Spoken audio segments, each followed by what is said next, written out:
Hey everyone, I wanted to do a video about using impulse responses um, and with recording or playing live an acoustic guitar. Now you would need something that you could load impulse responses into. I've got a Line 6 Helix that has that function. I can actually have I think it's 127. It's 127 or 128 impulse responses.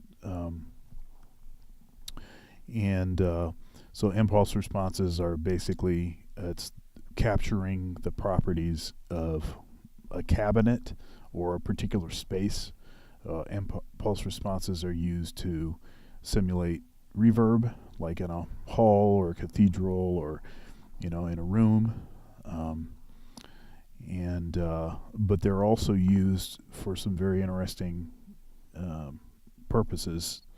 One of which is to capture the sound of a particular amp cabinet, not the amp rather, but the speaker cabinet, um, which is useful when trying to simulate gear that you don't own. So a lot of these units have the capability to load impulse responses. Helix is very it's just very easy to load these impulse responses. So I'm trying to do the part of the talking right now because I'm going to need to switch presets to go back and forth between a preset that I have these impulse responses laid out with some different reverbs and things, so you can kind of hear what they sound like. This guitar, this is a recent guitar for me. This is a Cordoba. I think it's what is it? It's a C5CE, and I think these go for about $500 new. Of course, I didn't buy it new. I don't buy most anything new. It's still new to me. But I got a fantastic deal on this guitar at a Sam Ash. It's my first classical guitar. I've always dug nylon strings on a guitar and the way that sounds and everything. Yeah. So this technique that I'm going to use, I'm going to do with this guitar. I just put new strings on it, and it's kind of getting out of tune easily. Strings haven't really been stretched in.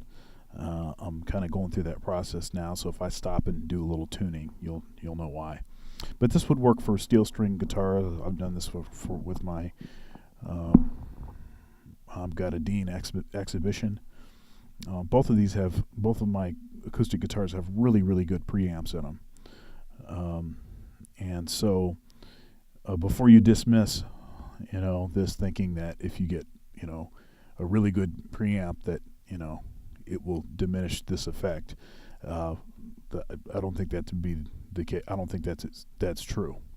So let's go to the computer really quick, and I'm going to load my Helix up.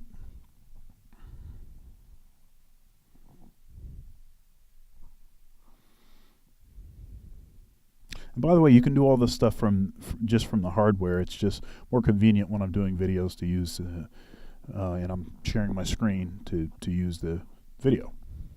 I'm sorry, for the video, to use the software on the computer so you can kind of see what I'm doing. So this is my my all-purpose setup right here. These presets here, and that's what I'm talking through. I'm talking through. I think I'm talking through this one right here. I'm talking through this signal path. Down here, right here, is where the other one's going to be. So I'm going to switch down there now, and you're not going to hear me talking anymore. So the first thing you're going to hear me do is I'm going to play a little bit without the impulse response, and I'll do that with a room reverb, and then I'll do it with a reverb that is it's like a plate reverb, or like a hall reverb. It's a bigger, a longer decay on the reverb, and then I'll turn on the impulse response, and then I'll do the same thing. room reverb, and then a larger hall or like a plate reverb.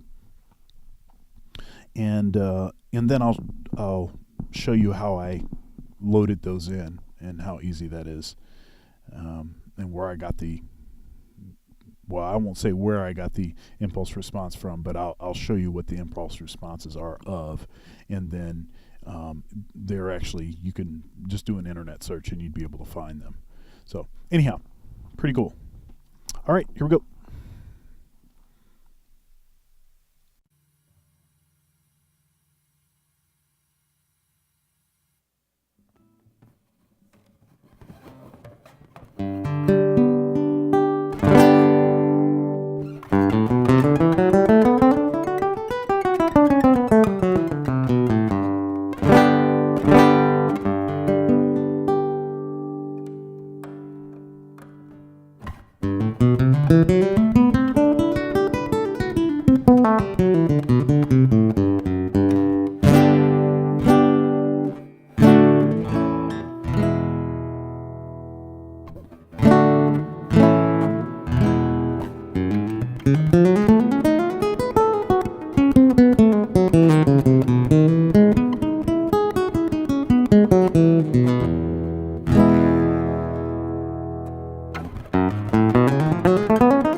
All right, so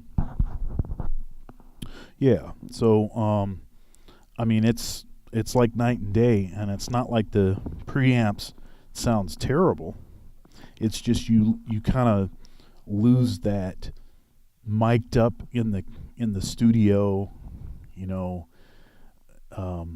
acoustic sound of the instrument when you plug up. And I think that acoustic guitar players have sort of grown to accept that, you know, in a live setting. And well, guess what? You don't have to accept that anymore. So let me switch back to my to that same patch again and just kind of show you the signal path really quick. I'll talk you, well, I can't talk you through it. I'll kind of aim my mouse at it, and we'll go from there.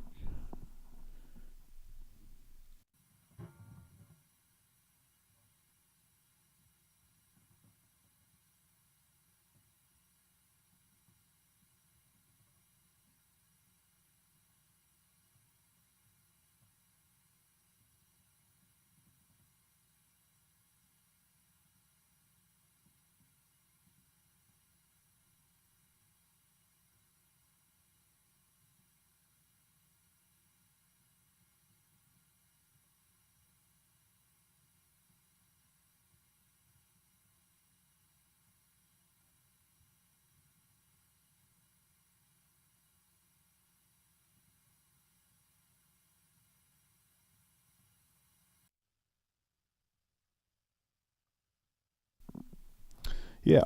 So it's a Taylor. It's actually impulse response from a Taylor guitar, which is way more expensive than the guitar that I have in my hands. Um, and it's a Neumann microphone, a large diaphragm condenser that's miking it up in a studio setting with perfect acoustics.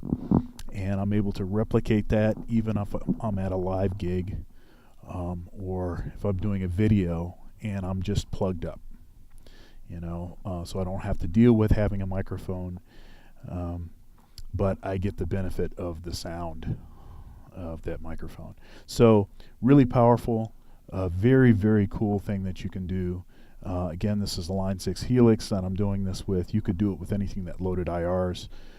Helix Native will work with IRs. I think the HX